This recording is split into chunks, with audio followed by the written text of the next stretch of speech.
Add a new dimension to the world around you.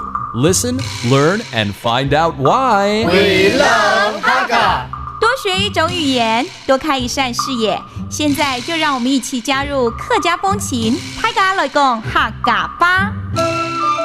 Hello everyone, I'm Joseph Lin and it's time for a Hakka lesson of the day on ICRT. Hello， 你好，大家好，我是 Alice Pong。 And Alice, you know, it's that time of the year, it's April already, things are warming back up, and it's that time of the year where you want to go out and have some fun outside in nature, enjoy nature basically. By the way, a lot of these Hakka villages around Taiwan have fireflies, and it's just beautiful. You got to see it for yourself. And one of the places is called Nanzhuang. 你知道吗？我去年去了那个一个客家庄，就是南庄。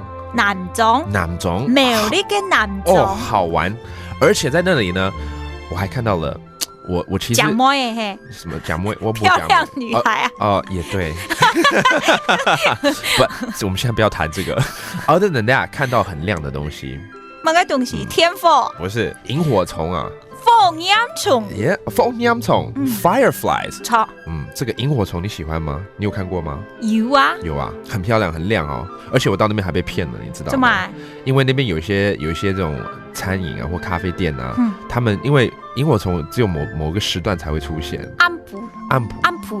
暗所是会去暗没时间。可是好像也不能太晚哦，因为它就跑掉了。对，所以有些地方他们还会放那种像萤火虫的灯。天火 Yeah. And then you would think that it's actually a firefly， 可是它不是，我还去摸它，怎么不会动？So be careful when you go to these places. They actually install a lot of like lights that looks like fireflies, but they're not. But you should go out there and enjoy it. And let's just introduce a few places that you might be able to enjoy seeing fireflies. 我们来介绍几个地方，除了我们刚刚讲的南庄之外，还有哪里可以去这个所谓的赏萤？新竹的内湾。哪里？哦，新竹的内湾。Okay, this is in Hsinchu County called 内湾。Where else? 还有中部的话就东势林场。in Central Taiwan 中部那边，东势是不是？林场。哦，林场，东势林场。Okay, that's another place that you can find fireflies. 还有像嘉义的水里。哦，水里，讲水哦。瑞里是念水里。水里。Okay, so if you're around Jiayi County, you can go to another town called Suili. Okay, there you can also find a lot of fireflies. Anyways, it seems like global warming is in place, and so the temperature is warming up quite a bit, and these fireflies are probably out there waiting for your arrival.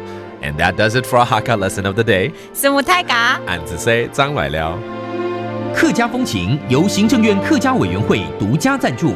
We Love Hakka has been brought to you by the Executive Yuan's Council for Hakka Affairs.